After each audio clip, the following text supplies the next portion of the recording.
The following is an encore presentation of stories from the Dooralong Transformation Centre. Matt from the Dooralong Transformation Centre. I got it right this time, Matt. Matt's been at Dooralong, he was telling us just before the news. If you were tuned in, he's been there for about 4 months now.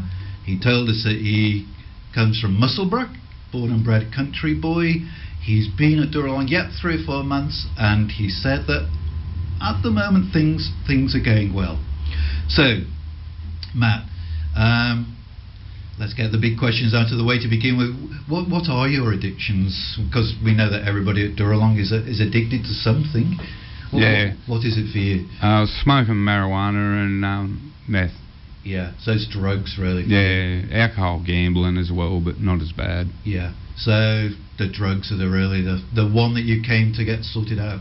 Yep. Yeah. And when did drugs first make an appearance in your life? About 13 years old. Yeah, it's quite young, isn't it? Yep. But yeah, well, teenagers, they experiment with things, don't they? It's sort of sex, drugs, rock and roll. It's that time where you're pushing boundaries and all the rest of it. So I'm guessing a lot of our listeners would have had similar experiences of experimentation, but obviously for you it went beyond experimentation. You became addicted to it. Yeah. How long did that take? I'm not sure. I was hardcore by the time I was 17. But I think I got a job just so I could buy drugs. Is that right? Yeah. Yep. And was it still the marijuana? Yeah. Yeah.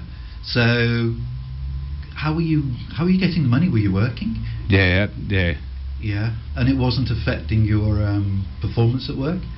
Probably was, yeah, but not that I thought, Yeah. Just thought that was life. Yeah. What about Mum? Did she have anything to say, or did she know that you were on drugs? Yeah, she knew. She didn't like it. No, of course but not. There wasn't much she could do to stop me, Yeah. That's right. It must be putting mums and dads in a really awkward position because, A, they could turn you out, but then, goodness knows, it would get even worse for you, or they just leave you there and try to lay down some ground rules. I mean, is that what your mum tried to do for you? Yeah. Tried to be as supportive as possible, but yeah. You were a young 16, 17-year-old and you weren't going to be told what to do by your mum. Yeah. Yeah.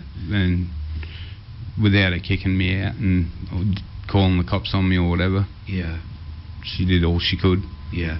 So she tried to talk some sense to you, but it didn't have any effect. Yeah, no, I knew best as usual. Yeah, most kids. Yeah, we all, that age especially, we're sort of 6 foot tall and indestructible, aren't we? Yeah.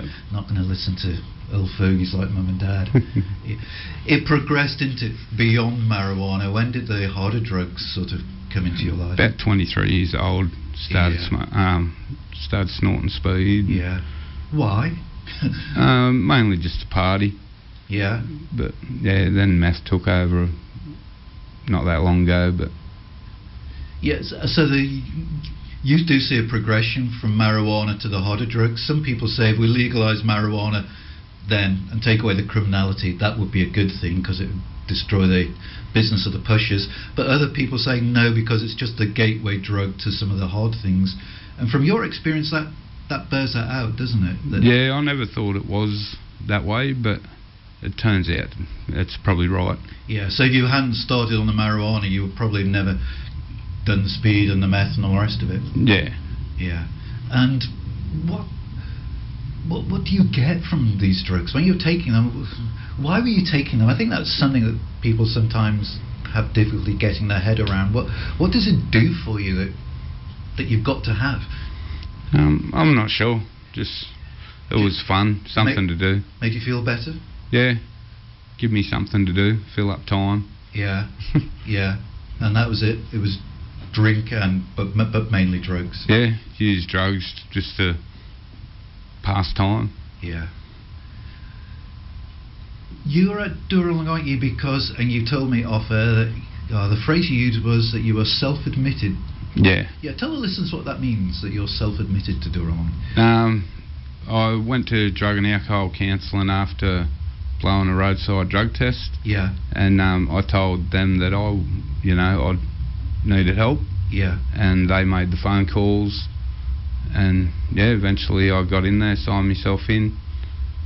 So you're not there because you've been told you've got to go there by court. You actually sort of referred yourself there. Yeah. Yeah. I'd known for a while that I needed the help. It was just a matter of actually doing it. Yeah. So did you know for a while that you needed help even before that roadside sort of drug test? Yeah. Yeah. So you'd already started to think about trying to turn your life around? Yeah. And it's just a matter of wanting, like, Yeah. I had to walk away from the life I'd made for myself, and that was pretty hard. Yeah. So tell us about that. You were at Musselbrook, and you'd lived there all your life. Your roots presumably went very deep in Musselbrook, and Yeah, I'd been there about 20 years. yeah. And now you've got to walk away from it. Yeah. How hard is that for you? Very. Yeah, a lot of friends up there, or what I thought were friends, but they're not really. Yeah. They're just drug associates. And all your memories, your childhood memories, are all of Musselbrook? No, not all of them. I was educated in Singleton, which is only about 50 k's away from Musselbrook. Yeah. Will you go back when you graduate from Dooralong? No, not to Musselbrook. No. Or probably Singleton either. Where I know a lot of people, I won't go back there because there's too many drug contacts and all that. People would sort of hit on you and try to sort of sell you drugs and all the rest of it. Yeah, get me back to doing what I used to do. Yeah. And has it been a hard realisation for you that you won't be able to go back to Musselbrook? Yeah, yep. My brother and his family's there. Yeah. Yep. That is hard, isn't it? Yeah, some friends I knew, like, that were good friends. They're still there, but, you know, I can't go back there. You've accepted. You've come to terms with that. Yeah. It's a bit like grief and loss, really, isn't it? You're grieving the loss of Musselbrook. Yeah. And all the relationships and the friendships that you had there. Yep. Yeah. But you know in your heart of hearts that you can't do it. Yep. Yeah. It's time to make a fresh break. Yeah, fresh start. You were picked up then by the police. They gave you this random drug test, which I'm assuming was positive for you, was it? Yeah. Yeah. What happened next? Because there's still quite a way to go from that roadside drug test to going to Dooralong. So you say you talked to a drug and alcohol counsellor, did you? Yep. Yeah. Yeah, I went and started going to them after I failed the roadside drug test, and someone had Yeah, now look, that was me. Rule number 1 before you come into a radio studio is put your phone on silent, but rule 2 is if it goes off, admit it. I'm sorry, Matt, that was me. I forgot to put my phone on silent, so it was me. So look, if anybody else's phone's going to ring, I'm sorry about that, ladies and gentlemen, and whoever that was who I've just rejected their call. Yeah, look, let's get back to Matt. We were talking to Matt, and he was saying that he had this roadside drug test. Then he went to see a drug and alcohol counsellor. Who mentioned Dooralong for the first time? One of the blokes I used to use drugs with that had been through a few different programs. He'd mentioned Dooralong, and it was a good place to go. Yeah. And yeah. So you asked the drug and alcohol counsellor to check out this place. Yeah, so if he could get me a referral to for admission. How long did it take? About 5 months. It's a long time, isn't it? Yeah. Very long time. The addiction got a lot worse in that 5 months, yeah. In what way? Just more or sort of stronger drugs? Yeah, more drugs, and my thinking started going backwards because I never thought, I thought that it was never going to happen. Right. So they said, oh yeah, we've got a place for you, but it's a 5-month waiting list. It must seem like an eternity to you. You start doubting whether you'll ever get there. Yeah. And then you sort of... I didn't actually know how long it was going to take. I hadn't talked to anyone. Right. And eventually... So it's not like they said, oh, you got 5 months. They said, you're on a waiting list, you'll just have to be patient. Yep. And so you're wondering, is it going to be 6 months, 12 months? Am I ever going to get to Dooralong? Yeah. I can understand that. That would be hard. But then after 5 months, do you get a phone call? Yep. Yeah, they do a phone interview. Yeah. And, and got a admission date. Yeah. And then I think there's one place you have to go before Yeah, detox. Have to go to detox. Yeah. Yeah, which is quite a scary thing, and it has to be done under medical conditions, doesn't it? So, Yeah. where do they do that for you? Wyong Hospital. Yeah, and that took how long? 5 days. It's for most people. It should have been 7 days, but they said I wasn't exhibiting a lot of symptoms, so they just moved me on quicker. Yeah, but you're not cured at this stage, are you? No. All it means is that your body doesn't have any drugs in. But, Yeah. but your mind and your mental state must be all over the place. Yeah, I like to say 28 years of drug abuse versus 10 months of program. I've only been in 5 months of that now, but Yeah. in the end, 10 months of program, the drug abuse has still had a big effect on the brain. Course. Yeah. But at least you found your way to Dooralong here on this Wednesday morning, Rima Central Coast, talking to Matt this morning from the Dooralong Transformation Centre. Before the break, we were looking at the old Matt and the life that he had led, growing up and being in addiction and eventually being caught by the police in that addiction and realising that he had to do something to turn his life around. He'd heard of Dooralong, he mentioned them to his drug and alcohol counsellor, but the hardest part for Matt was that he was then put on the waiting list and the months just seemed to drag on by, and Matt was telling us he seriously doubted whether he would ever get to Dooralong. That's right, isn't it? Yep. Yeah. But thankfully, in God's timing, he got to Dooralong. He's done his detox, and now he's driving down the valley road to Dooralong and into Dooralong. And I was saying to Matt beforehand, you must have, that first trip down to Dooralong, you see the swimming pool, but Matt was saying it's not like that, because what's your mental state as you get to Dooralong for the first time? You don't really remember much. No. Yeah. You've just literally just come out of detox, haven't you? Yeah, and you just want to get in and settle down. So there's no, this looks like a great place, look, they've got a swimming pool and wildlife. You're just not there. Yep. Yeah. So what's it like those first couple of weeks at Dooralong for you? A bit of a flash, but it's real hard. Yeah. Yeah. You start making excuses as to why you should leave, but. Did you doubt that you'd made the right decision a couple of times? Do you think, I should just leave, this isn't going to work for me? Yeah, it wasn't. You don't really make like that. It's more about you make excuses about what's going on the outside as to reasons why you should leave. Yeah. But they're all just. They are just. It's your mind trying to trick you. Yeah. Into leaving. Yep. Yeah. I suppose it's.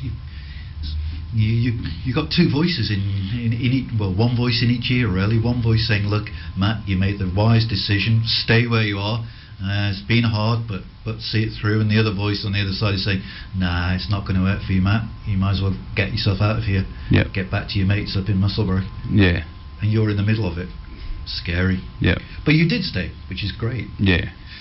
What has surprised you most about Dooralong Transformation Centre?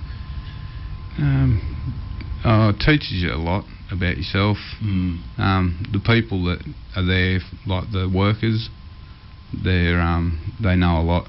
Yeah. Yeah. Yeah. And so those life lessons, it's not so much just the drug lessons, but it's those life lessons that are really important, isn't it? Yeah. So you signed up for the anger management or relationships and all those sort of other programs that they run as well? Those programs are there. I haven't done them yet. Yeah. But I've done a gambling one. Yeah. You do morning groups. Yeah. Yeah. So all the therapy work, that's done in the morning? Yeah. And then the afternoon, what happens in the afternoon? You do work. You do work. What work do you do? I work on the property and I drive buses as well. Okay. So you work on sort of ground maintenance. Yeah. And looking after the buildings and the grounds. Yeah. You do a terrific job, I can say that, because it wasn't so long ago that a number of some Rima were there and the grounds were looking pretty hot shot. Yeah. Yeah. So, well done, Matt, and the rest of the team. There's a big team. I'm sure there is. Yeah. So you've been there 4 or 5 months now. Do you get weekend leave? Yeah. Get weekend leave every second weekend if you want it. Yeah. Yeah. And do you take them up on that, or? No, not much. I haven't been. If you're at risk, you don't have to take it. Yeah. You can stay there. They prefer you to take them though. Yeah. But yeah, I'm guessing from what you were saying earlier that you're really apprehensive about going back to your old haunts. Yeah. Because of the people there that will try to sort of draw you back into the drug and the alcohol scene. Yeah, and if you know, a couple of times I've been making plans and thinking ahead, and it's mainly, you plan to fail, really. Is that right? Yeah, like going back to see people you used to know. You just know in your heart of hearts this isn't going to end well. Yeah, you're going to do something wrong. Yeah. And you're better off not to go at all. So that better voice tells you to stay put. Yeah. Better not have the weekend leave and go and undo all the good work that you've done in the last 4 months. Yeah, exactly. Yeah. What about the church and the Christianity and the God side of things out at Dooralong? Were you a church goer before you went to... No. No? No, it took a long time to come around, and it usually depends on the church too. If the church suits you, you'll find it a lot easier. So you go to, or you went to chapel night. So you were open at least to the chapel night and the teachings there. Yep. Yeah. Yep. And how about now? Because you've been at Dooralong now for about 4 months. Are you finding that journey with God? Is it easier for you, or do you just feel more comfortable about it? Yeah, I'm slowly coming around. Yeah. Oh, that's great. You told me you go to what was it, North Lakes? Yeah, North Lakes up at Walls End. Yeah. And that's your church on Sunday? Yeah. Good people there? Yeah. Yeah, very welcoming. Yeah. It's good service. Yeah. So you have another church family there. I mean, I know you've got, blood relations in Musselburgh, but you've also got a church family as well, haven't you? Yeah. Which is really important. Yeah. Yeah. Someone said to me the other day, the one thing you can rely on is that the religion side of things will always be there. Other people will move on. Yeah. Yeah.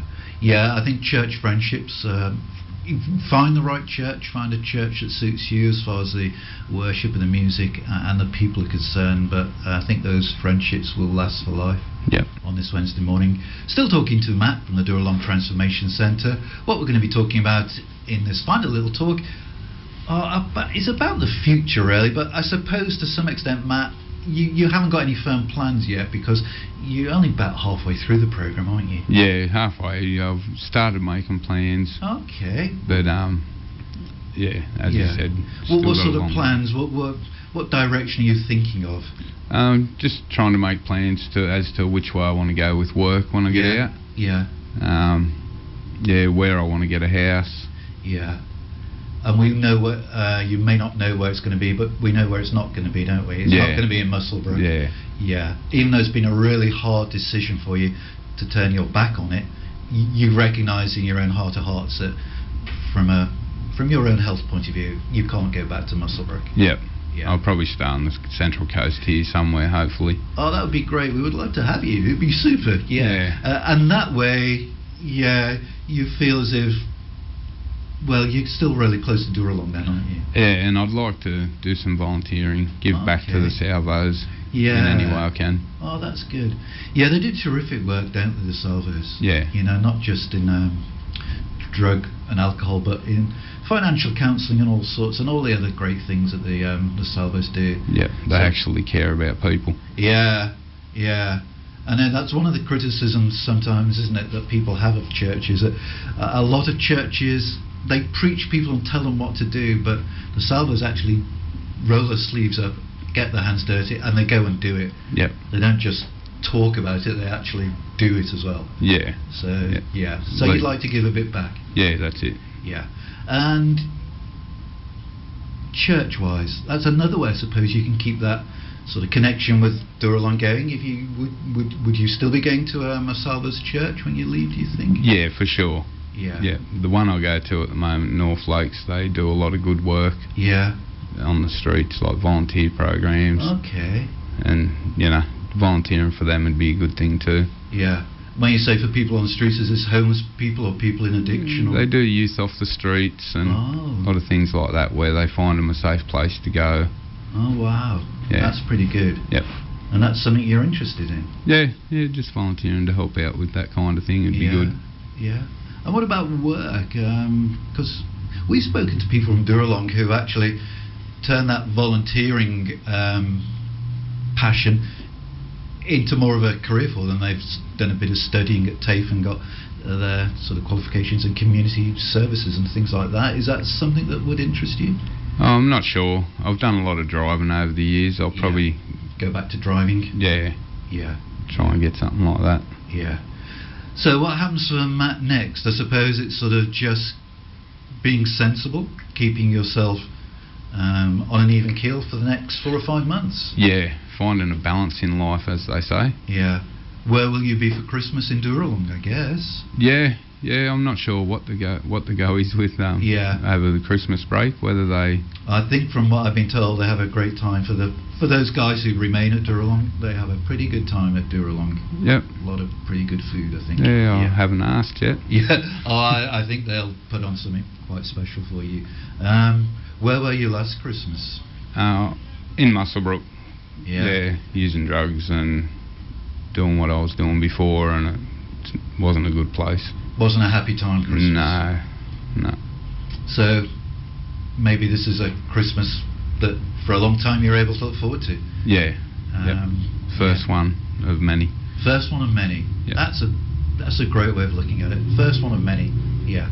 Well, look, we thank you, of course, Matt, for coming in and being open and honest and sharing your life with our listeners.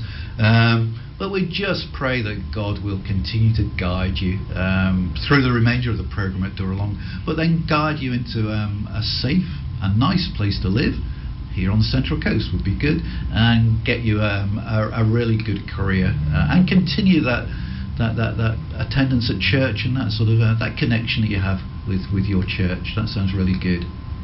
So thank you, Matt. Give our love to all the guys. It's chapel night tonight. Yep. You'll be there. Yep. Singing away. Yep. Yeah. Good roast meal. Yeah. Always. Always. Yeah.